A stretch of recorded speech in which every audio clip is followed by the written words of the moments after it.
ચૂંટણી પહેલાં તમે ઉમેદવારોના તરકટો તો ખૂબ જોયા હશે, પણ આમ આદમી પાર્ટીના ઉમેદવારનું આ તરકટ એક્શન અને થ્રિલરથી ભરપૂર છે.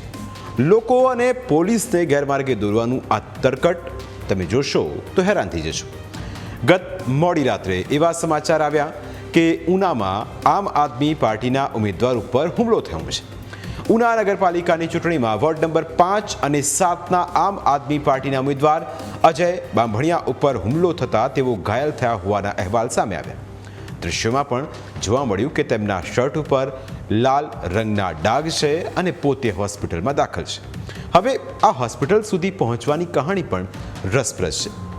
આપના આ તરકટબાજ અજય બાંભણિયા ઇજાગ્રસ્ત હાલતમાં પહેલા પોલીસ સ્ટેશન પહોંચે છે.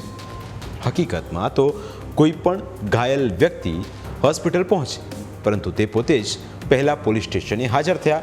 ત્યારબાદ ત્યાં ઢળી પડવાનું નાટક કરતા પોલીસ તેને હોસ્પિટલ લઈ ગઈ. હવે થોડી વાર પહેલા જે માણસ ચાલીને પોલીસ સ્ટેશને પહોંચ્યો હતો તેને ઓક્સિજન ચડાવવામાં આવ્યું.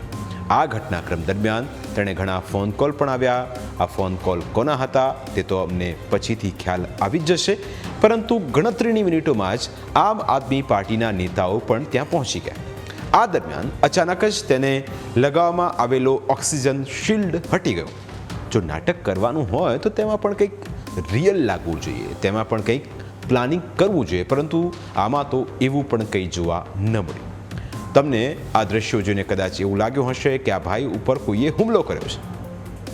અજય બાંભણિયાએ પણ પોતાના ઉપર રાજકીય અદાવત રાખીને હુમલો કરાયાનો આરોપ લગાવ્યો.